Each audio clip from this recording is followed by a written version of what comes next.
Hi, AJ Hartley here, novelist, Shakespeare professor, baby metal fan. And as all baby metal fans will be aware, there were a couple of shows in Tokyo which announced the other one, the first real live performance by this new incarnation of baby metal. And I have a couple of guests with me, Stephen, aka Funnytoss from Taiwan, and Kevin of the BABYMETAL Podcast, who was at the recent shows to talk to me about what happened, what the implications are for the future, and where we go from here. If you haven't done so already, please like, comment, subscribe, check out my merchandise or buy a book. As far as this particular session is concerned, we spent quite a lot of time talking, so I'm breaking it into two sections. The first section will be mostly recap of what happened in the recent concerts and thinking through and discussing the choices that were made there.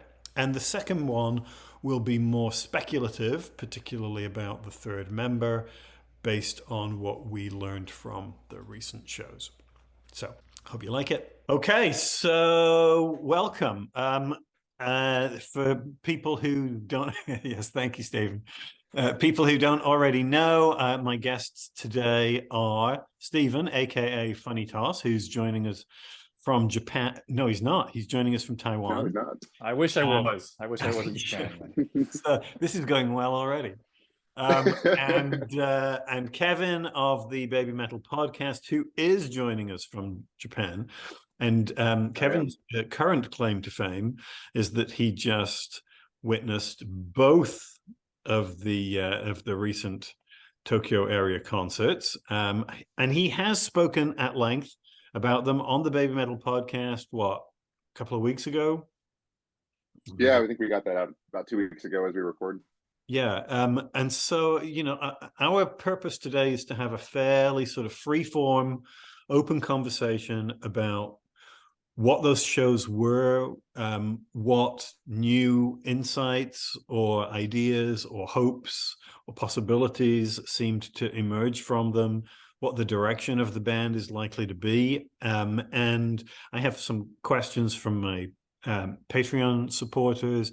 I've also got some accounts from other people who are at the concert who couldn't join us on video today. Flugelhorn Old Man, who you guys know, a Japanese fan, sent me his account of what he experienced, and Elise sent me her impressions of the show and some thoughts as well. And I'll try to fold those into our conversation as we go. But I think we should put Kevin on the spot here and say, yeah, give us a quick walkthrough of the two shows, particularly highlighting, what made them different, because obviously, it was basically the same set list both nights.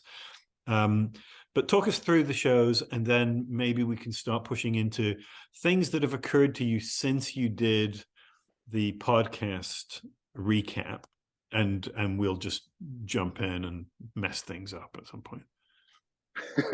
Sounds good. So the quick recap of what this experience was like.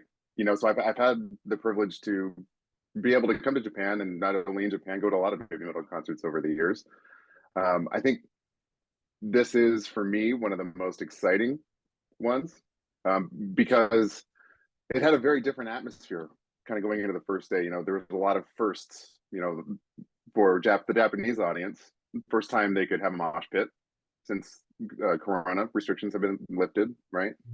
First time to the day they were allowed to cheer. Literally that morning, the regulation changed from the national government here in Japan, that cheering was allowed through a mask at social events, concerts, things like that, which was very exciting. And we didn't really know what to expect. Genuinely, I think for the first time in a very long time, we didn't know what this concert was going to be about. We hadn't really seen anything of them since the 10-year anniversary shows at Budokan. They'd been trickling out a couple of singles and teasing us with all of these mysterious themes and ideologies and imagery for the last couple of years. But other than that, we really had no idea what was going on. And I think, as you've mentioned a lot, AJ, this band is theater. It's musical theater. It's not like going to an Aerosmith concert or Foo Fighters concert. It's a different concert going experience. So your expectation is, well, what are they gonna do with all of this? We have no idea. So the atmosphere was very different, I think, and very exciting.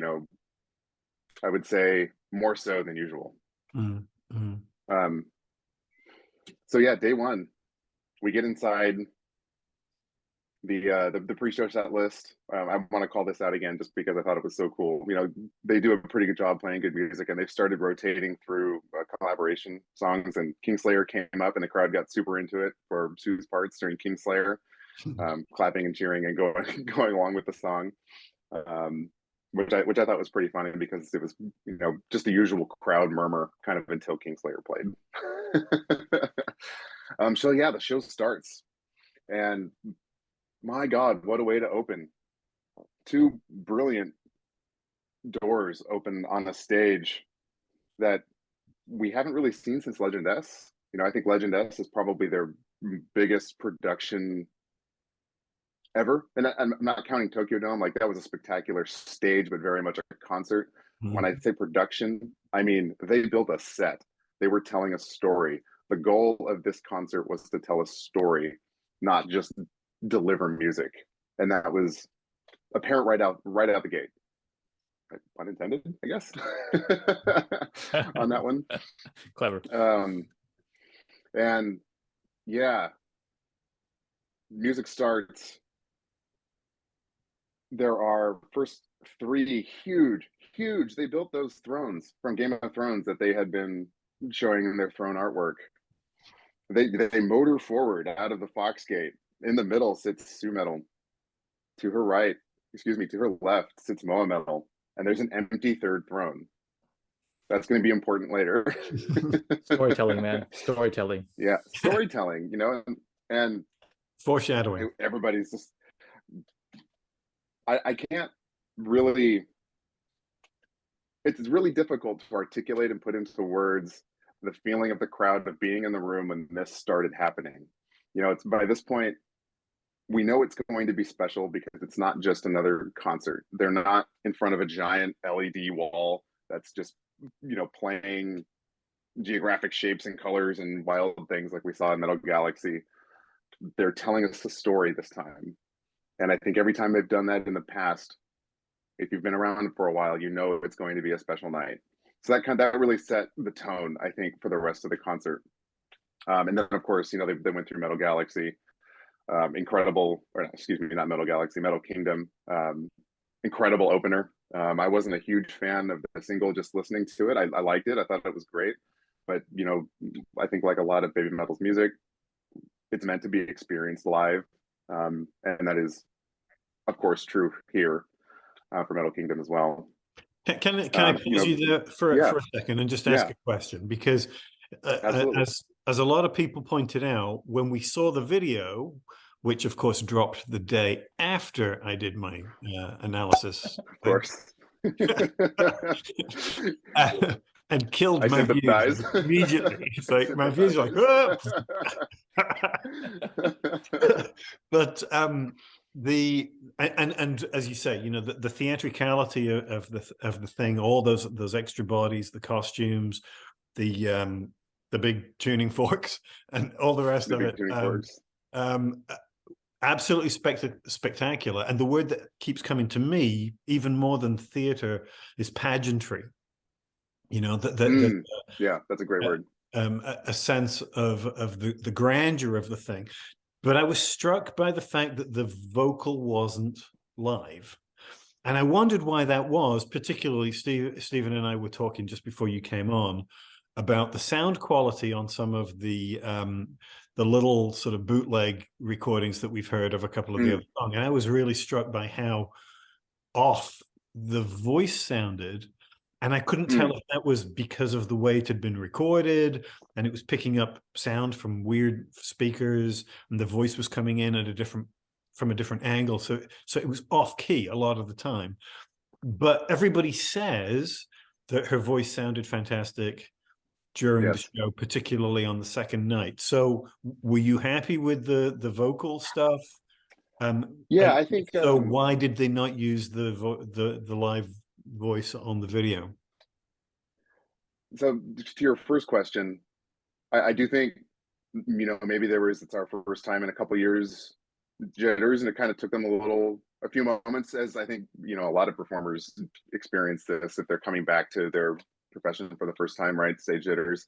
So maybe there was a little bit of that going on the first night. I definitely heard some uncharacteristic off-key moments. They were very quick, recovered very well. It was never enough for me to go, oh, this isn't unusual. It's just like, okay, it happens. It's a live performance. Yeah. It's live. This is what happens when you perform live. It happens to everybody. Second night, totally different story. They were on it from the first beat, and it was incredible. Your second question, why do I think they didn't use the live audio in the music video? I think that's just precedent. If you look at all of the recent live music videos, none of them are actually the live audio. I think I want to say Road to Resistance might be the only one that's the only actually one, live audio. Yeah. All the the most other famous, music Give Me videos- Chocolate video. That one's not live audio either. That's studio track. Exactly.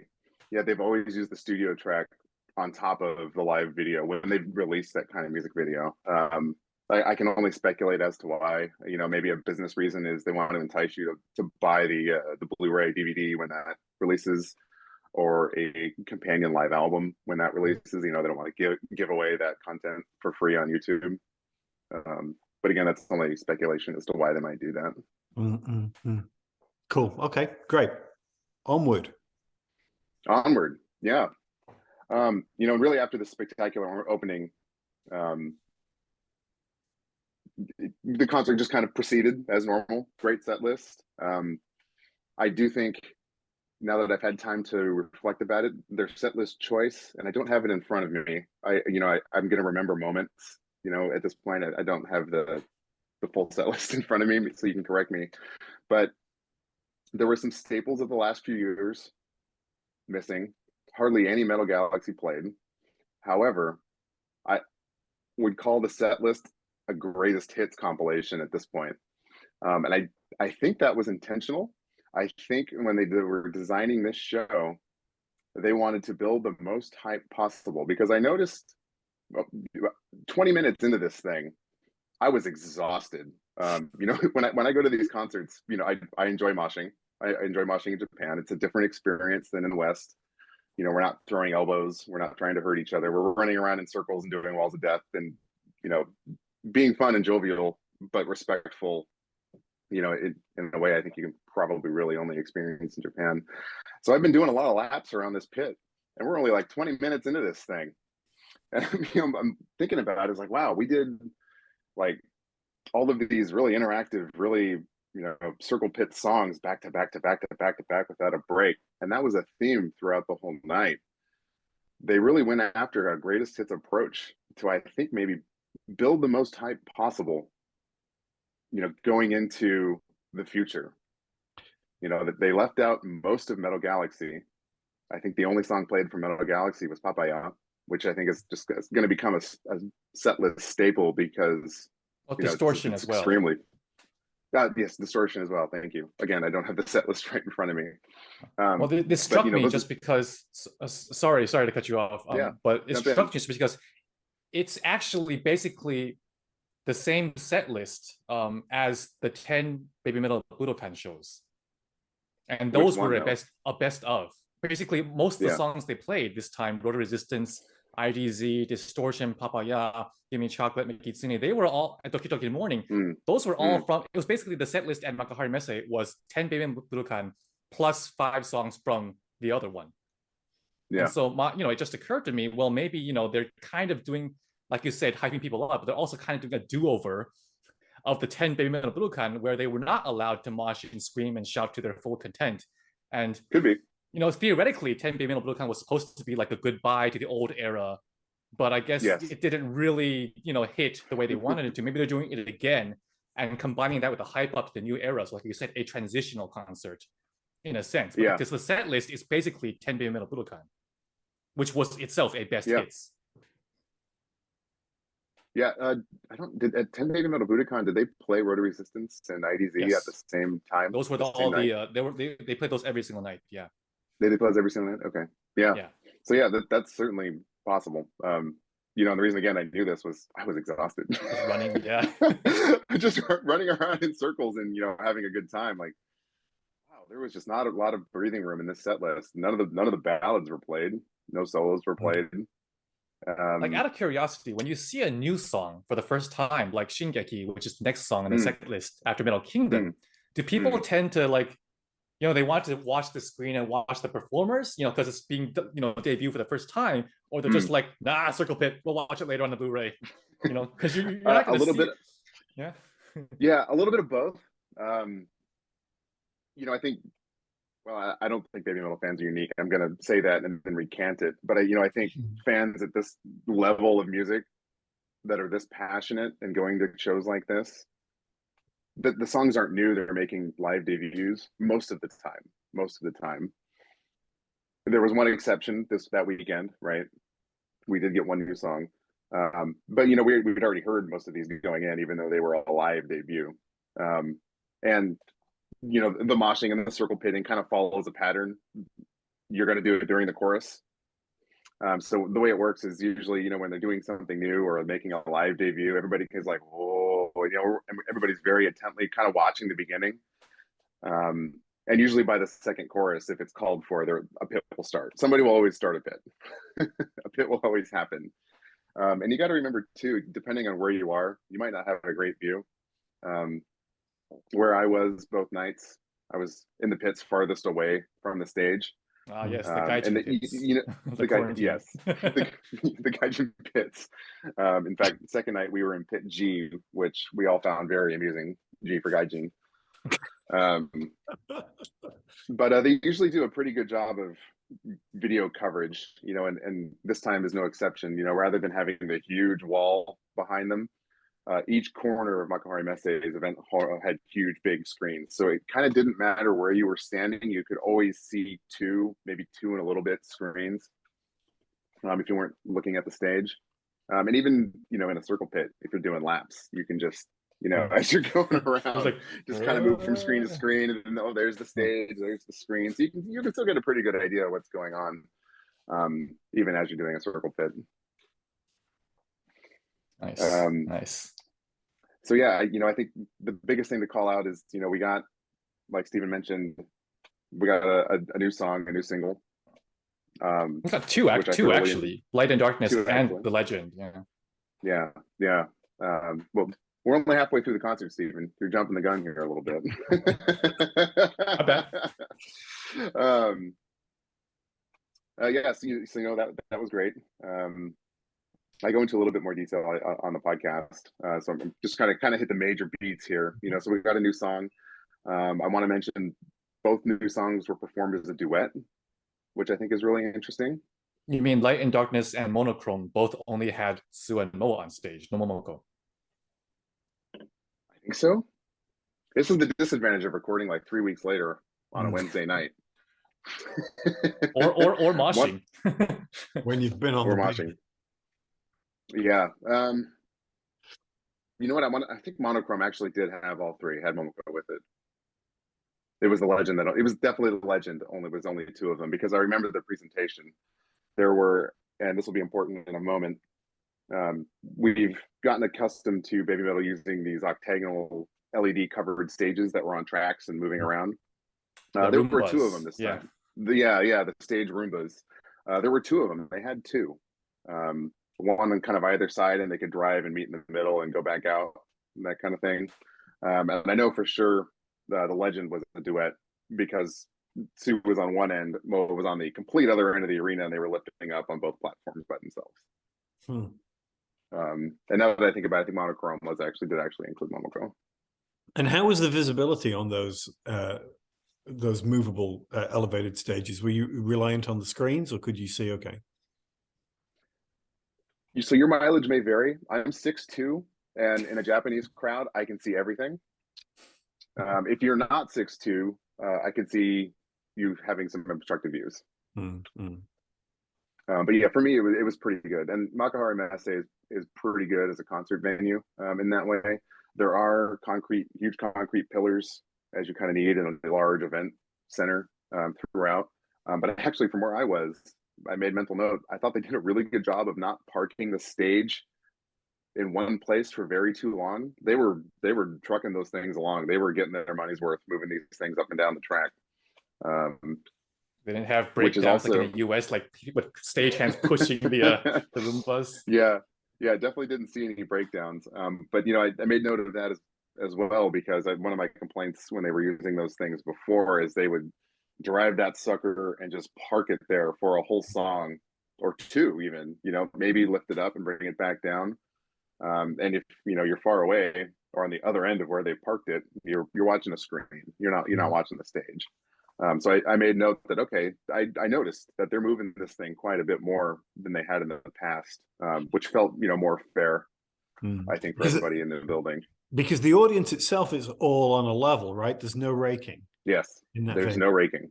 I don't know if this is a trend upcoming, but for the Budokan shows, it's interesting because they adjusted the choreography to constantly change direction and face different parts of the stage. And in a sense, even though they were still at Makuhari Messe, in the same place, but Legend of Metal Galaxy was much more conventional, like here's the front, they're facing you.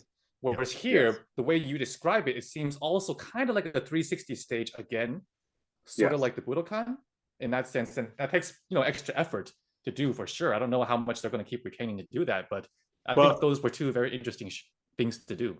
In terms of theatrical configuration, you're talking about an arena stage as opposed to a proscenium, right? And one of the things that Flugelhorn old man, I'm trying not to use his real name, sent me was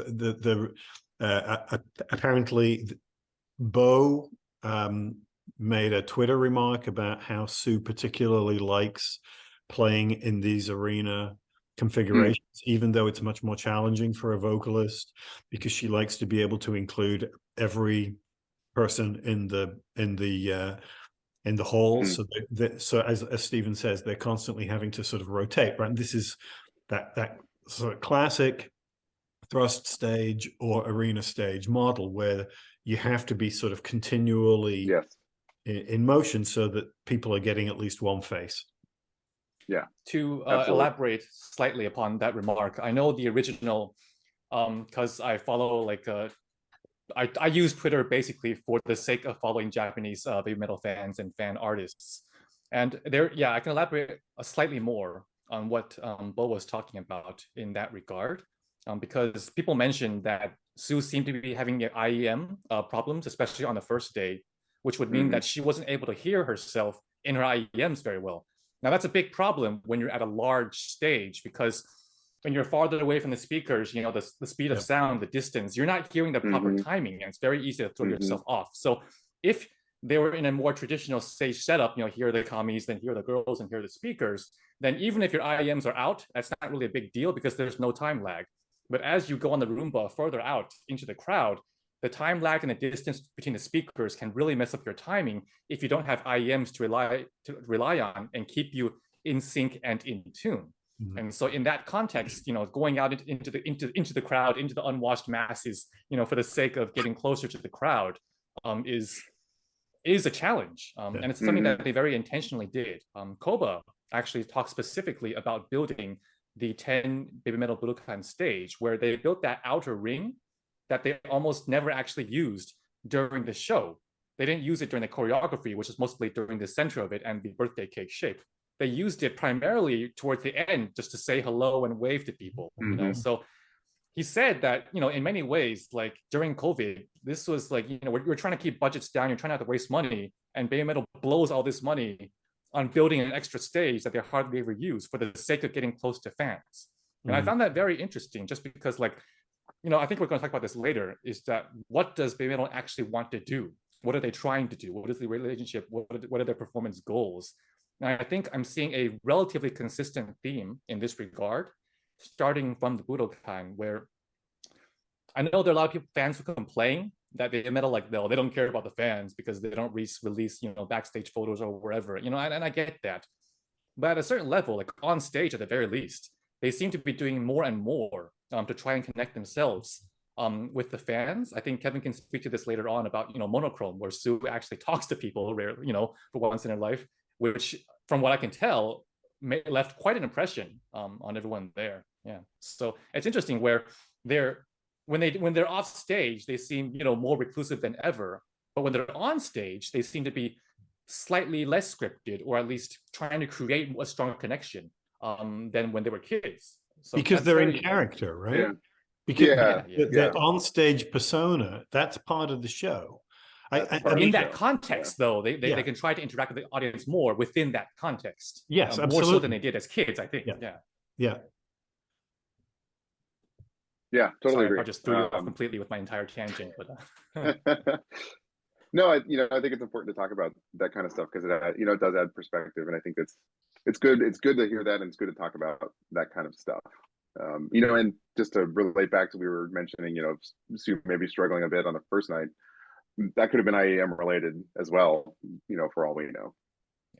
Right, because as Stephen says, that distance doesn't just affect timing, it also affects pitch, right? Because you get that Doppler effect the further you are from the sound source. Absolutely.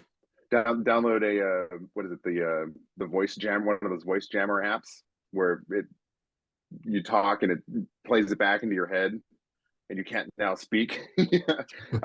I can't imagine what that's like trying to, you know, do a performance like this, because that's essentially what's happening if, you know, your IEM is going out and you're 200 meters away from where the sound's coming from in a big boomy concrete chamber.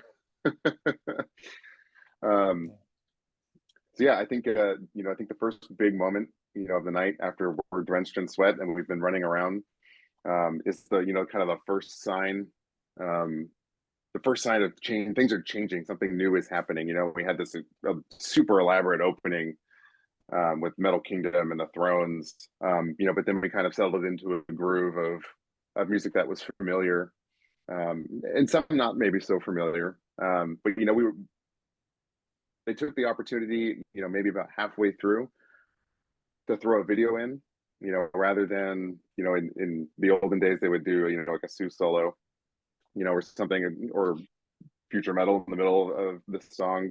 They need a break, they need to get some water. So we had that about halfway through. The song ends, lights come down, and we start getting, you know, a lore video, as we like to call them, right? This one was a little different. If you've been around this group long enough, you probably remember when they were all about Star Wars and referencing Star Wars. You know, song 4 introductions and things like that for years, and all kinds of lore videos that were, you could tell that they were Star Wars inspired, even though they were not directly ripping off Star Wars. I say that because they just straight up copied Marvel here. Our lore video was an introduction to BABYMETAL Studios and the Multiverse of Madness. They literally copied the Doctor Strange and Marvel logos, threw them on the screen. And as soon as I saw that, I was like, how do they get away with that? There's no way. It's an homage. It was not an homage. It was one for one. If I wanted to, I snuck pictures of it on the second night because I was like, no one's gonna believe me if I just say they copied this Marvel Studios logo and the Multiverse of Madness logo. No one's gonna believe me because it was really one for one. And they went so far as, you know, while they were talking about the lore and how BABYMETAL was entering the multiverse and how things are different, and we're leaving, you know, the Metal Galaxy. And opening a portal, you know, into the multiverse. If you've watched Doctor Strange or any of the Marvel stuff recently, you might be familiar with what they call the sling ring effect. You know, when he does the thing and they open a portal and can teleport, and it's like the spark circle. Yeah, they copied that visual effect, and there were 3 of them, and they stepped through it into the video. One for one, they copied that. And then we got Doki Doki Morning. As soon as that video ended, the very familiar, you know, upbeat electronic introduction to Doki Doki Morning started playing. Awesome. You know, that's something I don't think any of us expected. I certainly consider that to be kind of retired as a song. You know, because you know, they said for a long time, a lot of those older songs, you know, they're done. They're going to go away. We're going to play them one more time, and then we're kind of moving on from that era. You know, which I definitely agree with, and I can infer as to maybe why. You know, it is a little strange, you know, maybe for girls in their early 20s to be performing songs that were made for them when they were not in their early 20s. You know, it's thematically just kind of weird, and I agree. I get it, but they're great songs. So we were pleasantly surprised when we got that. And boy, will we be surprised again. So I mentioned 2 stages here that could go up and down this track that divided the building in half. I think it was after the first chorus, we had a longer break. The song had changed.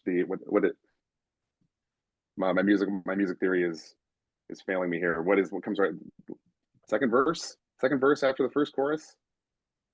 I think it's a verse. Mm-hmm. They extended. Yeah, they extended the bridge. That's the word. They extended the bridge after the chorus, which was unusual. If you've heard this song, if you have, I'm sure hundreds, if not thousands of times, you can instantly recognize there's a difference.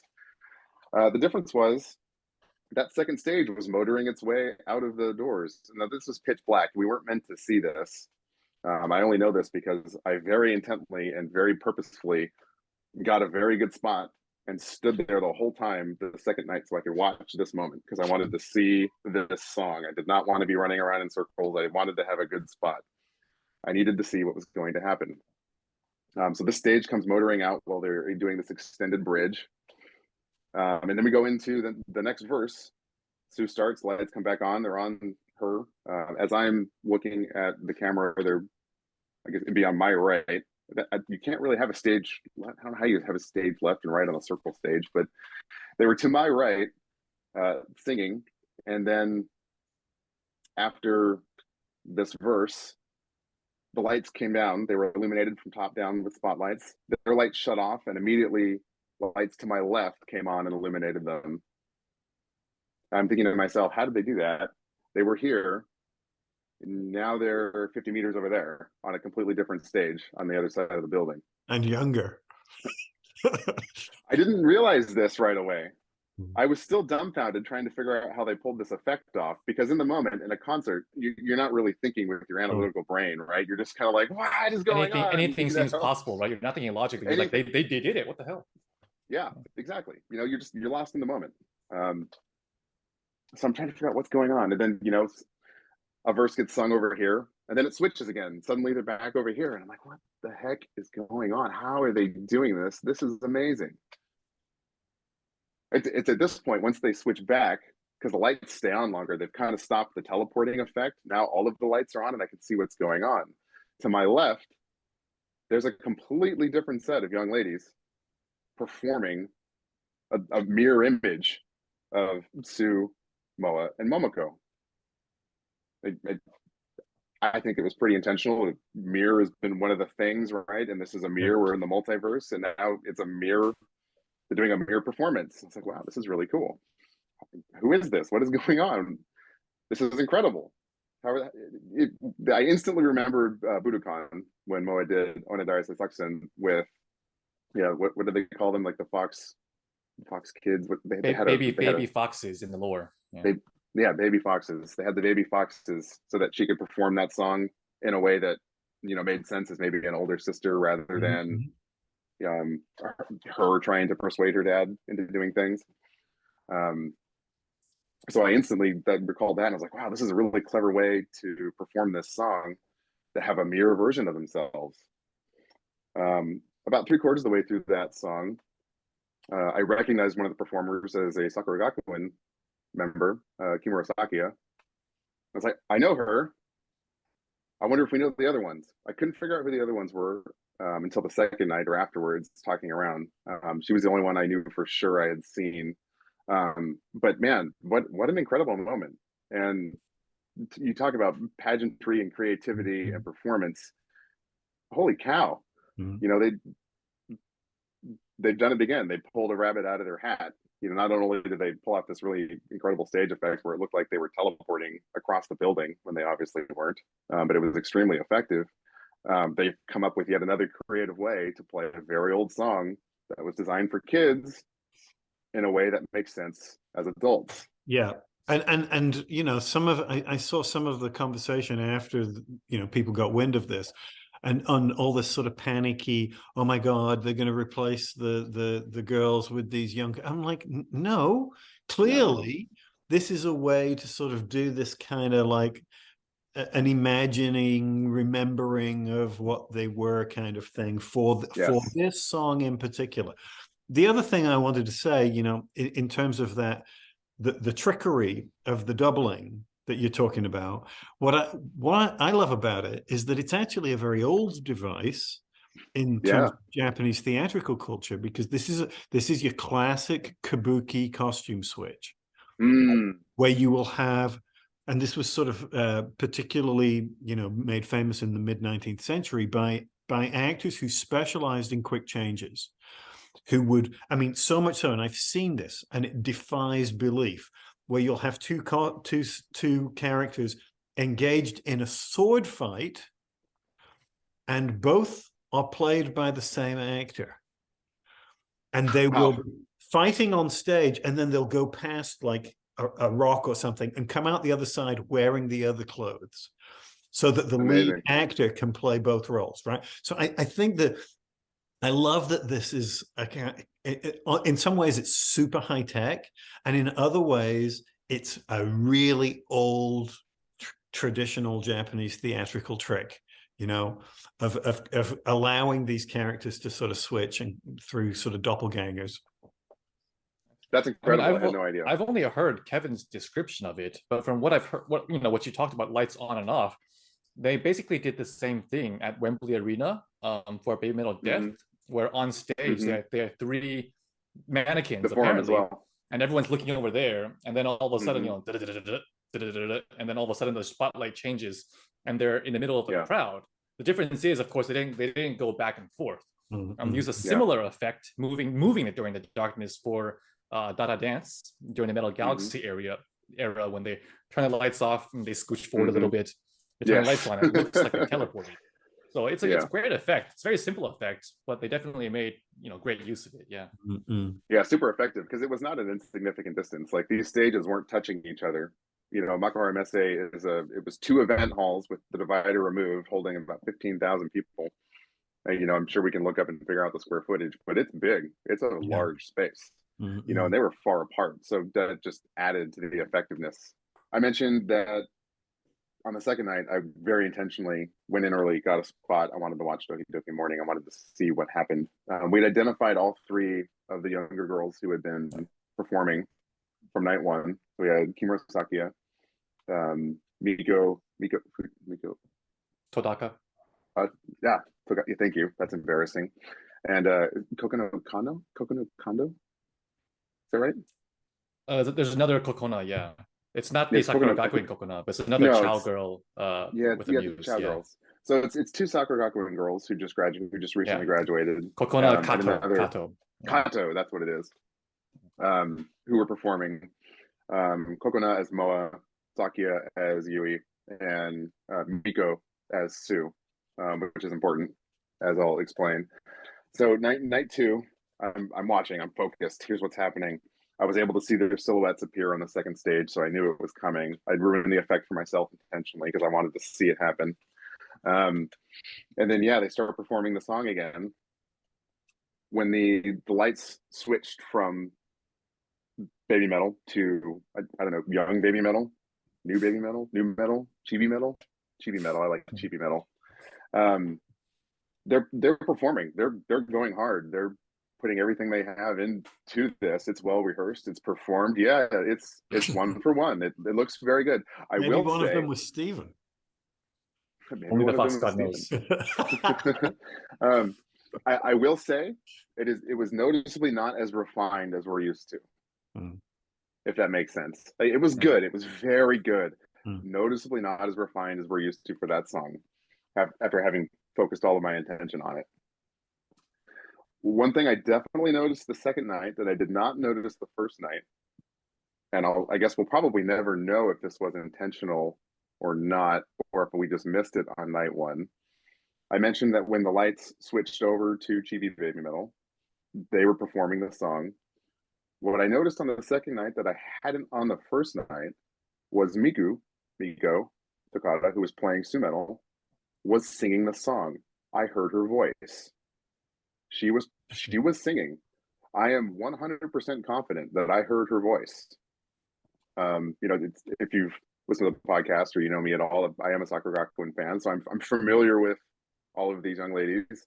She has a very good voice. She's one of the better singers I think that group has ever produced. So we've heard a lot of her. She's had a lot of solos. So uniquely conditioned compared to maybe other Sakura Gakuin members to recognize her voice. I 100% heard her singing Doki Doki Morning when the light was on them. And I think that's really interesting for a couple of reasons. I didn't notice the first night. I feel like I would have, but maybe I was so lost in the moment of the pageantry that it just completely went away, and it did happen the first night. Or maybe I just didn't have a good spot because I was in the pit and not positioned in a place more strategically that maybe had better sound than I had the first night. Or maybe that's a decision that was intentional or an accident they made on the second night to bring her mic up. So yeah, that happened. It was a real performance, and she crushed it. It sounded great. But she definitely a different voice from Su-metal. I mean, just to come back to what we were saying before, because I was just looking at questions from my patrons, and Len had asked, do you think there's any chance that this is the introduction of a new a younger version of baby metal that will keep going as a way of of appealing to the kind of fans they used to appeal to earlier? But you think absolutely not? No, absolutely not. No, I don't think so.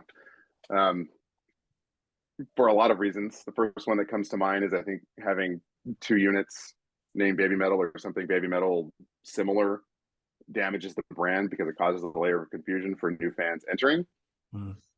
It'd be like, why would you have two Metallicas? Why would they have like the younger group version of themselves? From a brand perspective, it doesn't make sense.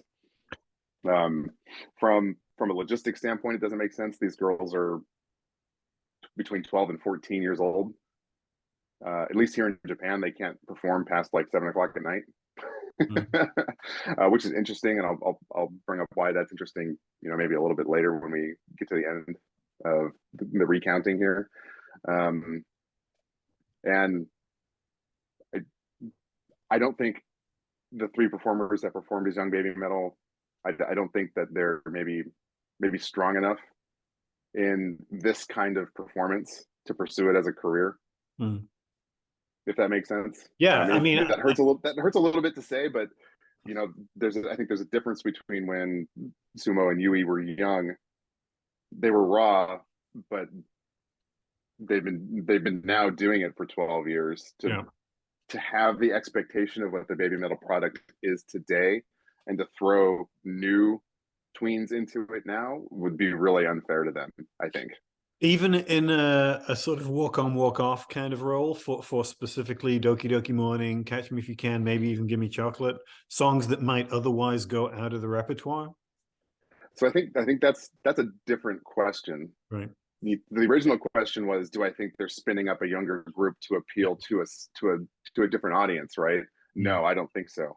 I absolutely think that we might see this theme again, or this method or something similar used to perform another older song. Yeah. And it could very well be the same three girls. Yeah, interesting. Which would be incredible.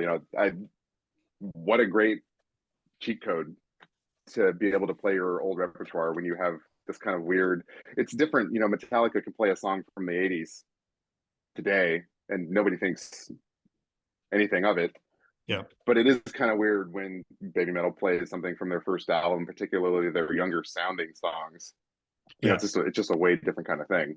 And in terms of what you're saying about them, maybe these younger people don't quite have the chops that the mature baby metal have, but frankly, song 4 and stuff like that, how much chops do you need if the choreography is well drilled?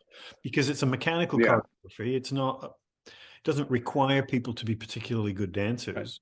You need that charm and the stage presence to do it right. more so than the technical skill, which I think they have. They have the charm to do it. Yeah, I think they have. And let me expand on that thought a little bit, because maybe I undersold what I was trying to convey. What I meant by they maybe don't have the chops to do that is if we're talking about them spinning up these three ladies to kind of take the mantle and go their own way to perform this old stuff. I don't know that's there, and who knows if that's even something they want to do full time. Like that's something we'll talk about later when we talk about what happened at the end of these shows on Sunday. Who knows if they want to commit to something like that. And I do think always living in the shadow of the original would be doing a disservice to anybody you would ask to perform as a younger version or subunit of Baby Metal. Yeah. Well, I mean, cool. Again, we'll talk about that later. We'll get there. We'll get there. Hour 4 of the conversation. Go on though. Sorry. Doki Doki Morning, man, incredible. That was the highlight for me, I think, until the very end of the show. Again, big SG fan. I never got to see any of them perform live, mostly because of Corona. So I got to see them perform in some way, and I got to see them perform in the context of Baby Metal. So that's just a double win. How cool was that? Although I mentioned the costumes because I know somebody will probably ask. Their costumes were pretty much, from what I could tell, identical to the current Baby Metal costume, with the exception of the skirt being a very deep burgundy instead of that intricate gold black weave pattern that we've kind of been used to since Baby Metal Budokan. So that was the big differentiator visually. Visually, that's interesting, just because if it was like a portal into the past, they may have worn the puffy tutus or something like that. But it's not a mirror. If it's a mirror, though, it's not a portal. It's a mirror where you're supposed to look pretty much the same. It's the multiverse. It's the multiverse, Steven. Right. What I mean is, they're not, in a sense, it's not actually their younger selves. It's their actual selves. If it's the younger selves, they would have been wearing, I guess, more youthful costumes. But it's a parallel dimension. Everything, it's a parallel universe. Yeah. Yes. Right. So as I understand, so since they're ripping off, I'm not a huge Marvel fan. I've watched a lot of it, but I'm not so in the weeds in the comics. As I understand the multiverse, and I'm sure this was their inspiration, they're not going back in time. They're not going forward in time. They're going to if we're here, we're down in parallel, right? And different decisions were made, right? So this is Sumoa, or maybe even not, but at the same time, in the same place, in an alternate reality. Yeah. As I understand it. So it's not the past. That's how I've always read the other one, as a concept. Yeah. And totally. When we were talking before we started about the extent to which this is truly a concept album. And I think insofar as it is, it's that, right? It's that sort of, here's what things might have been with a slightly different alignment of whatever. Yeah. If Global has put his eyes on, some other talent, who knows, we would have seen. Yeah. So after Doki Doki Morning, we got Light and Darkness and Monochrome. Steven let the cat out of the bag on that one a little bit earlier. Light and Darkness, we got, if you remember back in the day, what was that? Maybe 2017, maybe 2016 during karate, Sue would, have everybody take their phone out, turn their light on, and talk and work the crowd a little bit. During the second bridge, the extended second bridge. So they did that. So this happened during Monochrome. Very cool. She hasn't done that in years at this point. I think everybody always, when it does happen, it's special because it's so rare. A lot of people like to talk about how they don't like how Baby Metal interacts outside of concerts, and maybe even during some concerts. They're not very fan forward. They're not very, compared to other artists, interactive. They go up, they tell their story, lights go down, and you're done. So when they do stuff like this, it's rare, it's special. And I guess maybe I'm saying this because I'm kind of in the camp of, if I prefer it this way, because when it does happen, the moment is very special. It makes it hit a little harder, as opposed to if when they did it on, like the 2016-17 tour, you expected it, and the moment was kind of lost. If you go to a couple of these, you just know it's coming at that point. And you're like, oh, okay, yeah, this is cool. Yeah, here we are again. I can catch my breath. So I like that it's rare. So yeah, then we go for Light and Darkness. This was the duet. Sumo on the other side, opposing each other with their choreography. Yeah, this song actually for me didn't land very well for me on the first night. I'm not sure why. I just didn't find it particularly interesting. There is a pretty great guitar solo in the middle of it that I thoroughly enjoyed. But the uns part is just not really my jam. As you eloquently mined it earlier. And then how the hell do we close a show where you're trying to build hype? You wear everybody out by playing Road of Resistance and IDZ back to back. Yeah, I'm glad I do cardio because that was exhausting. I do want to mention, I said at the very beginning, this was a different environment going into it because this is, the first time we've had pits, the first time we've been able to mosh, the first time we've been able to cheer in years. This was never more evident than for Road of Resistance. The biggest wall of death I have ever seen. I did not know a pit could open that big in these pens. If you watched a Blu-ray of Makapari Messe or any other thing where they have substantial floor space, you're kind of put into a rectangular pen, right? And you're in different blocks, right, with aisles that separate them. I did not know that a circle could open that big in these pits. I don't know where human beings went. It was by far the biggest circle I have ever seen for a wall of death. I don't get nervous moshing. I was a little nervous for people and myself for this wall of death. And yeah, it delivered. That was a sea of humanity that collided in a way that I had not experienced before at a baby metal show, and it was incredible. You could definitely tell that a lot of the Japanese fans were, finally, after all this time, kind of releasing that energy and wanting to get into this moment.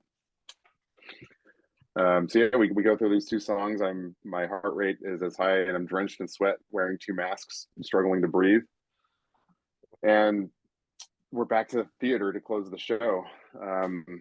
The hooded figures that were at the beginning with their staffs were out again. We've actually identified a number of them at this point. More Sakuragaku remembers a lot of Chow girls, a lot of SG kids, and Amuse Camp girls. Single-handedly keeping them employed. Seriously, and it is really cool to see. I think if there's crossover between those two fan groups, I think there's a little bit of animosity towards Kova Metal, wanting to distance Baby Metal really early from Sakuragaku as a subunit and kind of the cuter idol side of it.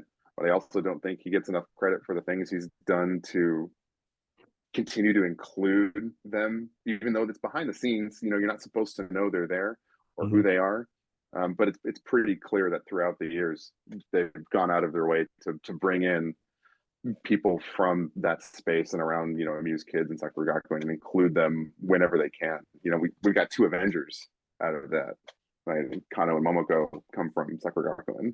2 of the 3 performing as Chibi Baby Metal Doki Doki Morning Sakuragaku members, and I think we found 3 more as the hooded figures that were helping with the theatrics, the beginning and end of the concerts, Sakuragaku and other Chow things around the company. So that that's really cool that they do that, and I don't think he gets enough credit for tapping that part of the company and bringing them and including them in that way, because I'm sure that's really special for those kids as well. Imagine seeing your idols, and it's really bad to say with kind of dual meaning here, but imagine growing up and seeing your idols and being asked to perform on their stage, right? These are some of the most successful people that have come out of Amuse Kids and Sakuragaku, and here's somebody you probably looked up to as a young girl who's been successful, and now you get to perform on the stage with them. I think that's really cool, and definitely not something that he has to do. Before you get into, because obviously we're moving towards the final big reveal kind of moment. So let me ask a couple of questions. Yeah. One of the things, well, Leonard had two questions. One of them was about the flow and the dynamics of the show, particularly coming back to what Stephen was saying before about this being, in certain respects, a kind of greatest hits show with some new stuff. Did it sort of all fit together? Did it feel organic? You were saying at the start they were telling a story. Did it feel like that story was a coherent whole, or did it feel like a series of fragments? That's really interesting. I do think it was a coherent story being told in hindsight. And you got to remember, you got to look at this through the lens of it's still a concert. We say it's theater and musical theater. It's different from, maybe Broadway or traditional musical in that it's not a coherent story told through song for 90 minutes, right? They still have to play their music, which isn't necessarily story driven. So when you look at it through the lens of it still being a concert, it absolutely did have a beginning, middle, and end, with the songs they need to play kind of in between. And I do think it flowed really well. From a concert flow perspective, it started really strong, really fast. Distortion, Papaya, we're jumping around, we're going crazy. And then we get the lore video at the perfect time for us all to catch our breath for a few minutes while they talk about the multiverse of madness before we're right back into it. But after Doki Doki Morning, we get some new content and some of the slower songs from the other one, right? So we're getting another chance to catch our breath, and then we ramp back up the crescendo into a finale, which even has a big reveal at the end, plot twist at the very end of the finale, right? So yeah, I do think it flowed very well. I thought it was a cogent story being told as you can through the lens of still being a concert and needing to be fun in the context of the concert. Yeah, one of the things that Elise was talking about was the Kami band masks, which she's not a fan of. I think a lot of fans would like to see them go away. But again, in terms of traditional Japanese performance culture,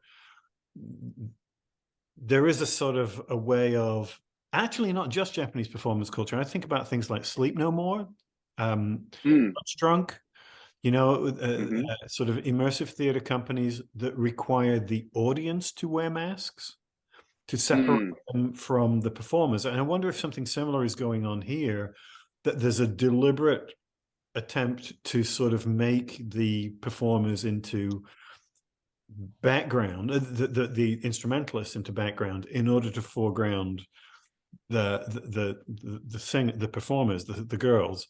And I was wondering if, because you've mentioned guitar solos and stuff like that, was there ever a moment in which, obviously the masks stayed on, was there ever a moment in which the instrumentalists took center stage, or the spotlight maybe shining upon them? Sort of, not in the way that they had in the past. I would say putting a spotlight on the musicians would be when they had their own solo or their own introduction to some of their songs before going into it. However, when there was a guitar solo, from what I noticed of this stage, there was a spotlight shining down on who was performing it inside the Kami band. So they're still there. Okay, so they were given some emphasis, but they weren't made central. They didn't do that Akatsuki walk out. Right. Exactly. Exactly. Okay. Interesting. And and to your point, I think, and this is something I've said several times before, in maybe even one of your videos, and certainly on the podcast, is I do think it's the masks have been intentional because they wanted to shift the focus back forward. Baby Metal has always been the three members performing, not the band. Yep. And it's always been very clear that line was drawn in the sand very early. You're not there for the Kami band. They are their own thing that just provide the music. Baby Metal is the three ladies performing. That's it. And you think that will never change? Do you think the masks are here to stay? I don't know. Honestly, probably. I think they're here to stay. I can't imagine playing in those things, man. I just like... So if you if you've seen them in profile, they're actually they don't look that bad because they're not conformal. You know, if you're looking profile, they come out quite far away from the face, so there is a lot of room for air to get underneath it. So maybe I'm sure it's still not great, but it could probably be a much worse solution. Some of us fans have been studying the schedules, the upcoming schedule releases for the various different commies. We're saying, hey, so does Omura have anything scheduled for April 1st and 2nd and stuff like that, or like during the Sabaton tour, just to think what we might see, you know, who we might see. Yeah, that's actually an interesting question. Who will they take to Europe? Well, only the Foxtrot knows. We'll see. But yeah, I do miss being able to interact and see and enjoy the Kami band presence. I understand why they perform the way they do and why they shifted the focus the way they did. I don't really agree with it, but I understand it. Yeah. So we'll leave it for there. As I said, I'm breaking this into 2 sections. So the second section will be more paying attention to where we think things are going. So look for that, and I hope you enjoy it. Until then, cheers. Bye.